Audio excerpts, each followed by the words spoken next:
Saudações, eu não quero celular.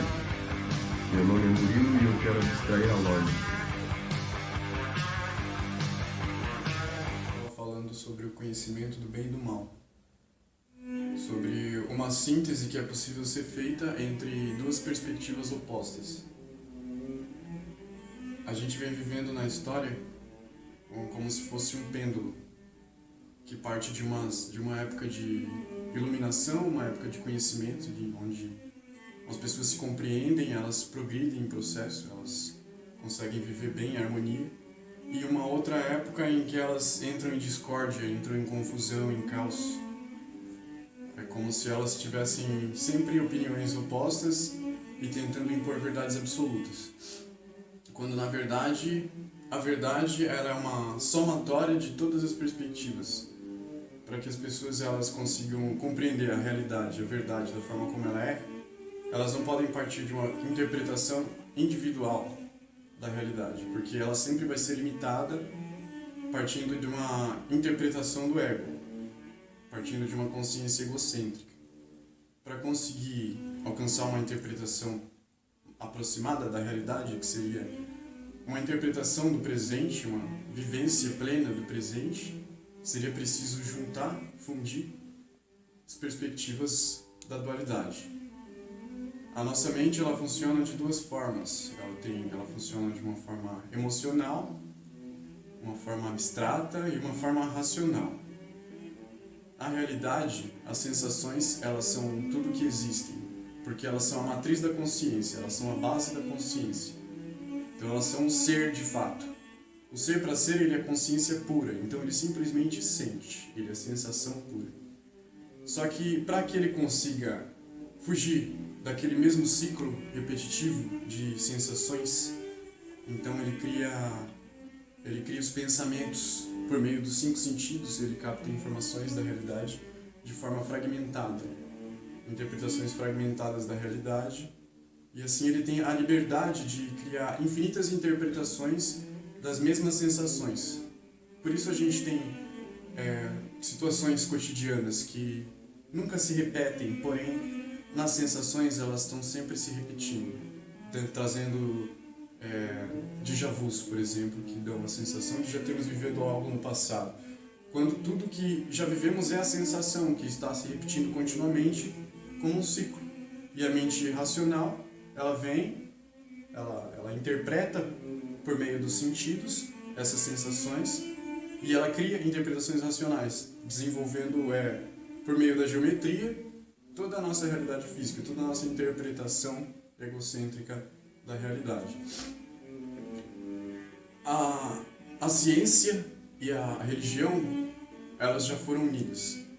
Esse conhecimento é um conhecimento que sempre existiu, porque ele existe como potencialidade no âmago do ser. Todo ser humano, todo ser vivo possui dentro de si, em seu âmago, um princípio, como se fosse uma semente. A semente ela tem a infinita potencialidade de desenvolver árvores, porque ela cria uma árvore que cria diversos frutos que dão diversas sementes, e isso é um processo infinito.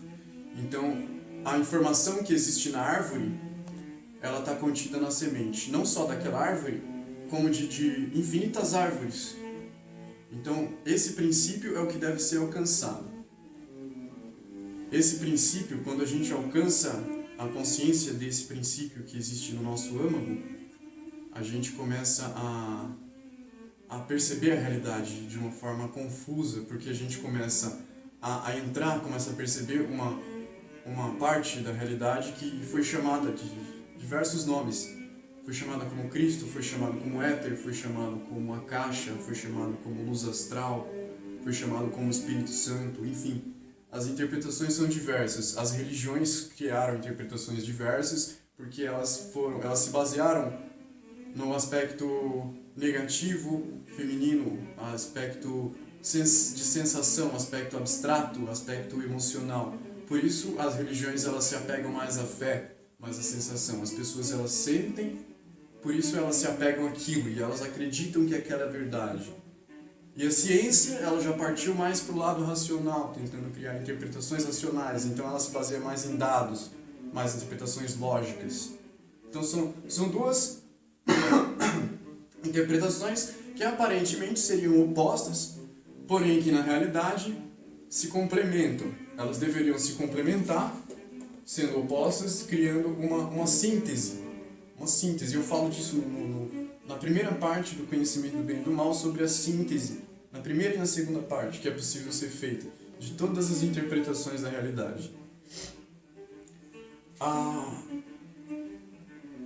O hermetismo antigo, a magia natural, o ocultismo, enfim, eles encontraram, eles desenvolveram interpretações de quatro princípios que são a base da nossa realidade. Esses mesmos quatro princípios foram interpretados de diversas formas diferentes, como eu falei no vídeo anterior, que seriam os quatro elementos, ou os elementais da natureza, que seriam as forças que regem a natureza, que seriam fogo, terra, ar e água. Ou, se você pega uma interpretação científica, você tem a gravidade, você tem o eletromagnetismo, você tem a força nuclear forte e força nuclear fraca. Você tem na interpretação judaica, eles têm o tetragrama, que é chamado de Yahvé, que também representa esses princípios da natureza. E se você pega as ideias da alta magia, ela busca esse quinto princípio, que é o quinto princípio.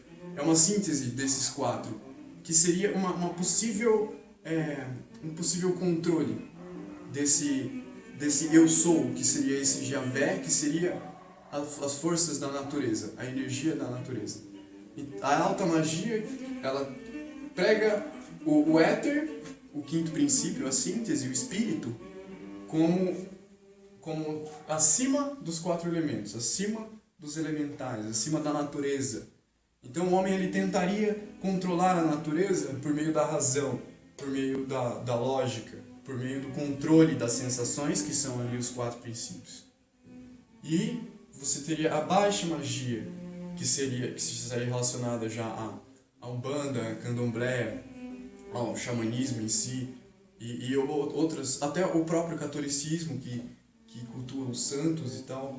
Eles cultuam espíritos da natureza também, que são, na verdade, essas quatro forças que são interpretadas de infinitas maneiras, criando infinitas personalidades, infinitos orixás, deuses e divindades e por aí vai. Que na verdade são essas quatro forças opostas, que se opõem entre si, que se equilibram.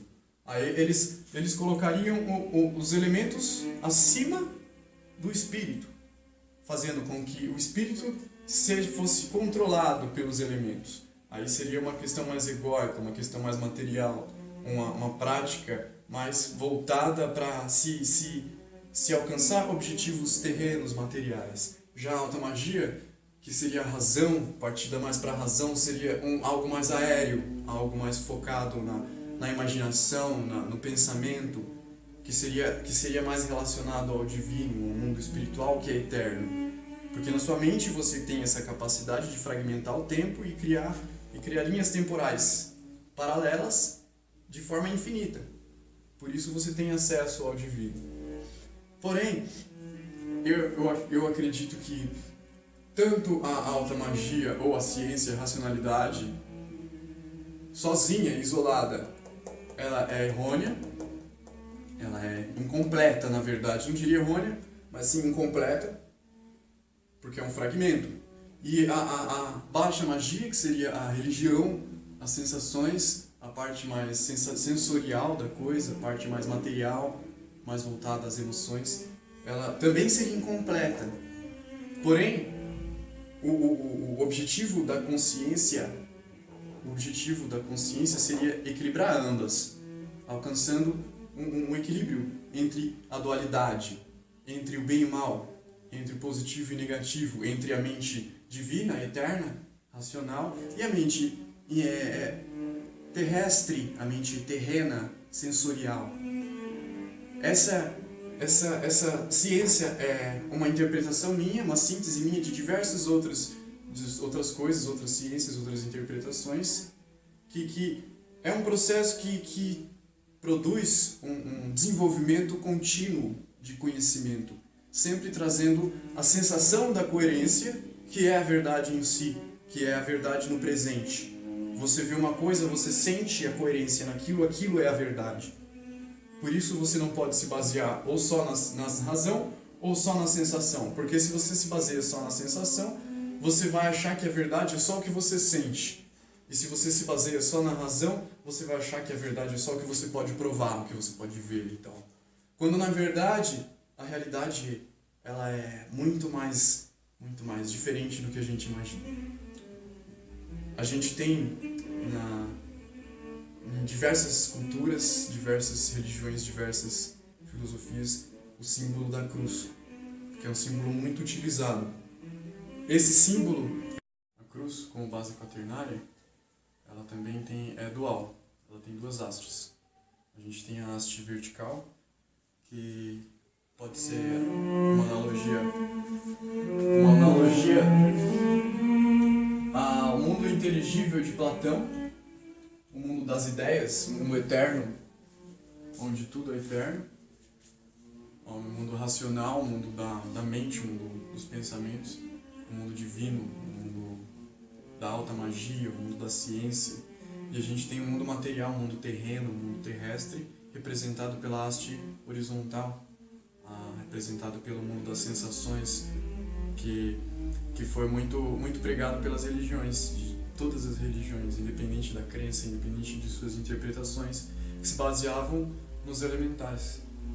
E é possível, por meio dessa síntese de opostos, é possível alcançar uma interpretação, uma intersecção entre ambos os mundos, entre o mundo vertical, que é o mundo inteligível, e o mundo sensível, que é o mundo terreno, criando o desabrochar desse quinto princípio, o desabrochar desse Cristo interno, que seria essa rosa, ou a flor de lótus em si, que seria a rosa no centro da cruz, a rosa que desabrocha unindo as duas hastes, permitindo uma interpretação, não uma interpretação colocando o éter acima, o espírito acima, ou o éter abaixo, colocando o espírito abaixo.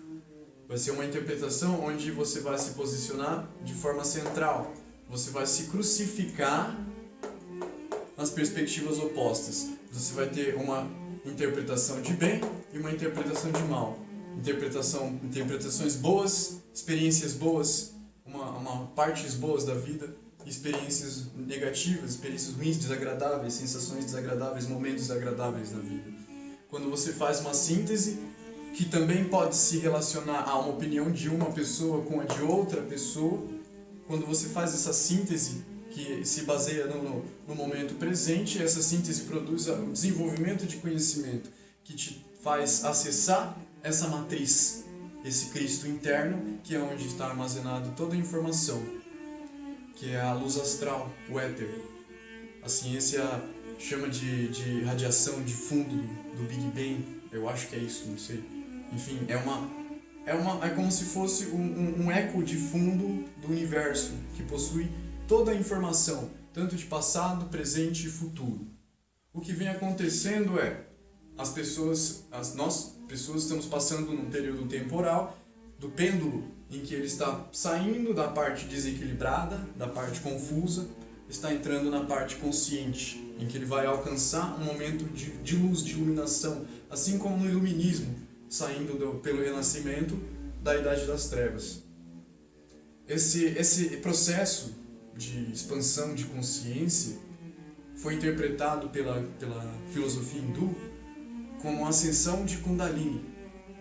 A Kundalini, que seria a matriz da natureza, que seria o vórtex, ele que cria toda a realidade, que teria toda a informação, a serpente, ela começa a subir na sua coluna. Você começa a sentir essa sensação, e essa sensação te traz coerência, e você alcança um estado de mente em que você consegue enxergar passado, presente e futuro.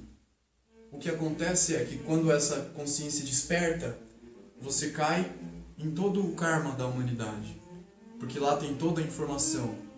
E quando você mantém o desequilíbrio mental entre a mente racional, a mente lógica e a mente emocional, então você começa a criar interpretações fragmentadas. Você é a luz interna que começa a criar interpretações fragmentadas à sua volta. Você começa a ver informações à sua volta e você começa a julgar, qualificar uma como boa, outra como má, uma como boa, outra como má. Isso te faz pender para um lado ou para outro, se desequilibrando. Quando você se desequilibra, você se identifica. Você se identifica com aquilo que você interpreta como bom e tenta fugir, tenta recusar, negar, fechar os olhos àquilo que você interpreta como mal. E o que acontece nessa identificação é o que eu vejo muito na internet hoje em dia, vejo nas pessoas, elas acabam vivendo uma experiência espiritual em que elas acessam esse mundo eterno, o mundo do éter, e elas se identificam com um determinado fragmento, e elas acreditam fielmente que são aquele fragmento de informação. E aí é que elas se prendem no ego e voltam de uma experiência espiritual achando que são reencarnação de São Francisco de Assis, reencarnação de não sei quem, que incorpora São Miguel, que incorpora não sei quem, quando na verdade são identificações ilusórias da mente racional nas sensações que são eternas. São interpretações fragmentadas, não estão incorretas, não estão erradas, porque tudo está unido, tudo está interligado, tudo é uma coisa só. Então a pessoa não está errada, porém ela se limita. Ela se limita achando que é só aquilo, e isso cria uma controvérsia, uma discórdia, uma contradição entre ela e o resto. E ela começa a entrar em conflito com tudo e todos, começa a discordar da opinião de um, da opinião de outro, da opinião de outro. E é aí que surgem as discórdias. E isso foi bem esclarecido na mitologia bíblica, na história da Torre de Babel, quando a humanidade começa a se unir, começa a alcançar essa Vésica Piscis, olho central, essa síntese das opiniões opostas, e começam a subir em busca do divino. Só que quando elas vão em busca do divino, elas não podem chegar no divino, porque o divino é um com todos, e ninguém pode ser divino isoladamente. Por isso cria essa disputa e essa fragmentação que é a queda da Torre de Babel. A confusão das línguas, as pessoas não começam a se entender mais, não se compreendem mais. Para que elas se compreendam, é preciso aceitação, é preciso o amor que Jesus pregava, que é exatamente a síntese dos opostos, a síntese da ciência e da religião, a síntese do bem e do mal, da emoção e da razão, a síntese de um ser com outro ser, criando a montagem, desfragmentação desse quebra-cabeça que é a nossa mente, que somos todos nós, fragmentos da realidade. Quando a gente se posiciona não no topo ou no embaixo, quando a gente não tenta ir nem ao céu e nem descer ao inferno, quando a gente alcança o estado de gnose, em que a gente tem a escolha de ir para o inferno ou para o céu, quando a gente escolhe a si próprio, quando a gente escolhe a luz interna, que é a conexão que existe no chakra cardíaco entre um e todos, então a gente alcança o ponto central. A gente une ambas as pirâmides. Então, ao invés de se perder no pentagrama positivo ou no pentagrama negativo, a gente consegue fazer uma síntese de todos e a gente alcança um estado de programação, uma mente superior, um estado de consciência superior que é possível reestruturar a realidade, a sua escolha, que seria a conquista do livre-arbítrio, do verdadeiro livre-arbítrio, da verdadeira liberdade, que seria essa consciência, essa energia espiral, esse vórtex da Kundalini que sobe da base até o coração. Quando você permite, equilibrando as sensações, se unindo com os elementais, como um com eles por meio do amor, você permite que essa consciência te traga sabedoria, e essa sabedoria ela só pode ser alcançada por meio da gnose no momento presente, quando você tenta buscar informações que você estabeleceu como verdade há 1 minuto atrás. Agora, elas deixam de se tornar verdade, porque elas se opõem, se fragmentam. Para se manter, quando você se mantém equilibrado nessas 4 forças, esses 4 elementos, que são, na verdade, fogo, terra e água, que são a cruz do zodíaco. O que seria a cruz do zodíaco? Os 12 signos, eles são na verdade 12 arquétipos, como diria Carl Jung. Ele falava muito dos arquétipos, das personalidades eternas do inconsciente coletivo. Então, você vai ter 3 signos de cada elemento. Você vai ter 3 signos de fogo, você vai ter 3 signos de terra, você vai ter 3 signos de ar e você vai ter 3 signos de água. Cada signo é um arquétipo, uma personalidade, é uma sensação. Se você parte para a área da psicologia, você vai ter 4 temperamentos base da mente humana, do ser. Esses 4 temperamentos são o sanguíneo, o bilioso, o melancólico e o fleumático. 4 temperamentos. Cada um desses temperamentos possui dentro de si esses 3 arquétipos. Cada um deles é um triângulo, criando 3 arquétipos.